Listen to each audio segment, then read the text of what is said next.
These two cars have just been involved in a high-speed collision. A witness to the crash has called 911 and emergency personnel have been dispatched to the scene. The driver of the red Chevy, Barron, is a 17-year-old male. He and his passengers have been drinking at a friend's house and are on their way home. Due to his impairment, he ran a red light and struck another vehicle in the intersection.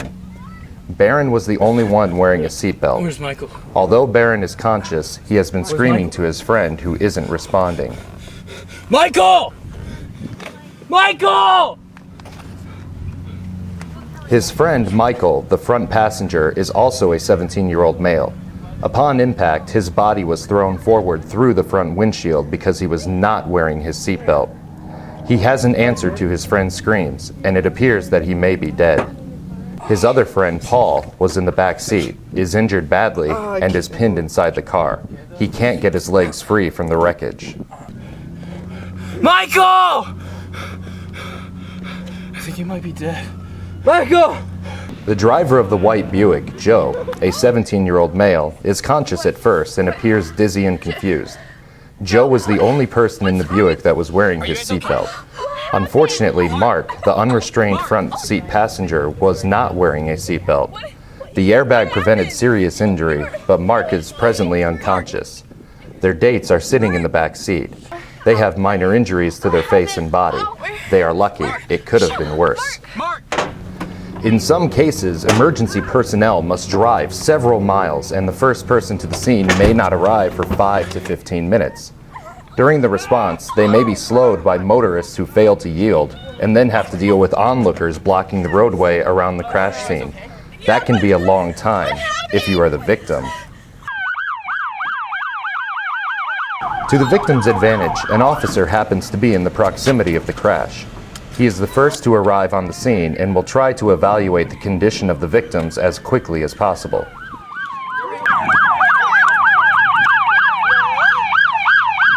Sir, are you all right? Are you okay? Sir? Michael, the 17-year-old passenger of the Chevy, was ejected and appears to be dead. His injuries were too severe. Therefore, the first responders will attend to those who can be saved. 263. Two-car crash, multiple victims, one possible fatality.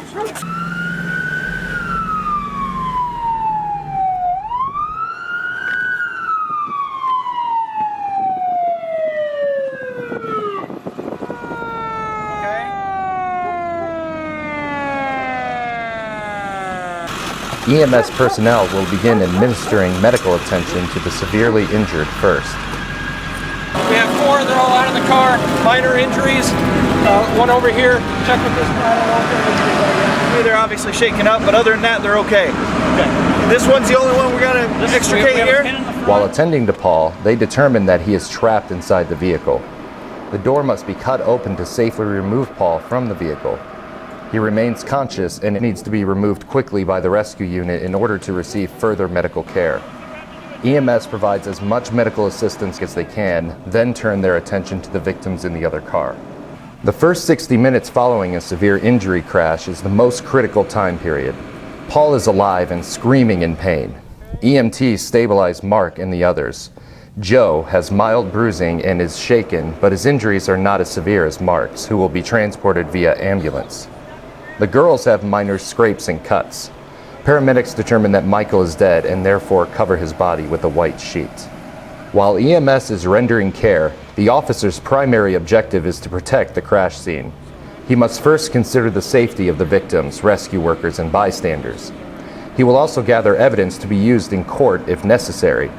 He will try to determine what caused the crash and who is responsible. Additional dispatch, we have 1 fatality. We can get the fatal officer, fatal investigator. We also a couple more officers, possible driver under the influence. Barron, the driver of the Chevy, has only minor injuries, mainly because he was wearing his seatbelt. After EMS has checked him out, an officer talks with him. He can smell the odor of an alcoholic beverage on Barron's breath. He then performs a field sobriety test. I have reason to believe that you have operated a vehicle that was involved in a fatal or serious bodily injury crash I must now offer the opportunity to submit to a chemical test and inform you that your refusal to submit to a chemical test will result in the suspension of your driving privileges for 1 year and is punishable as a Class C infraction. I want you to follow the tip of my pen, moving only your eyes, okay? Don't move your head. I'm just going to move it back and forth, all right? Okay. Okay. I want you to take a deep breath in. You're going to put your lips on the edge of this tube. You're going to blow out. Continue to blow just like you're blowing up a balloon, okay? All right. Take a deep breath and blow. Keep going, keep going, keep going, keep going. Okay.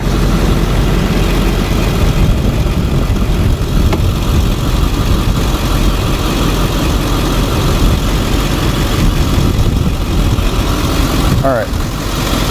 Okay. Nope. Here, hold on, hold on. Nope, nope, nope. Don't fight. Don't fight, okay? Don't fight. You're not going to win this, all right? Stop resisting. Okay.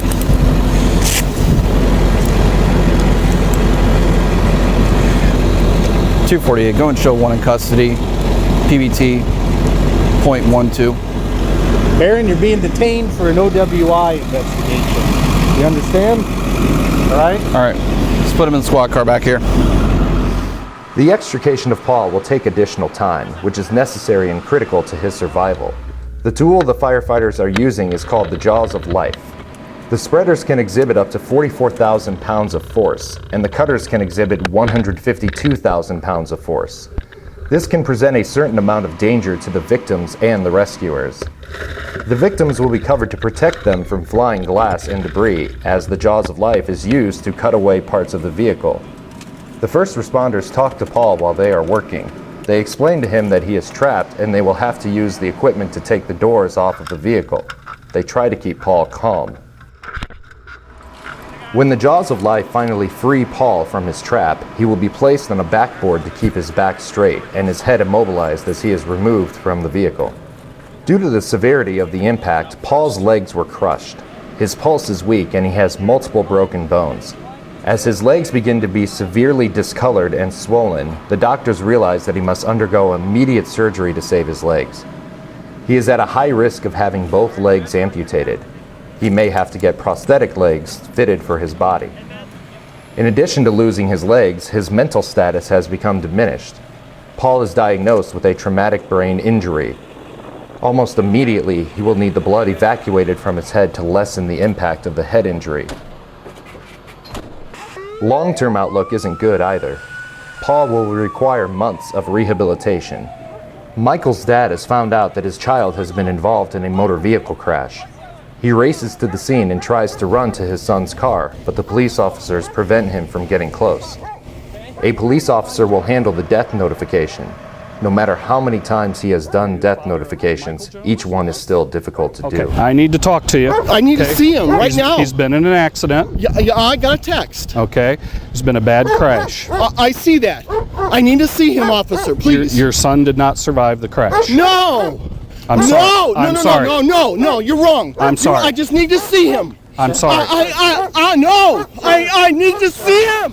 He thinks of the pain that the family must endure. The funeral, the family, the friends, the family pictures, and the others involved in the crash. You have to ask yourself, could this have been you?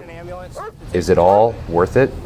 Carroll High School Student Council, Drama Club, and Studio 415 would like to remind you of the dangers of drinking and texting while driving. Be smart, be safe, and remember, it isn't worth it.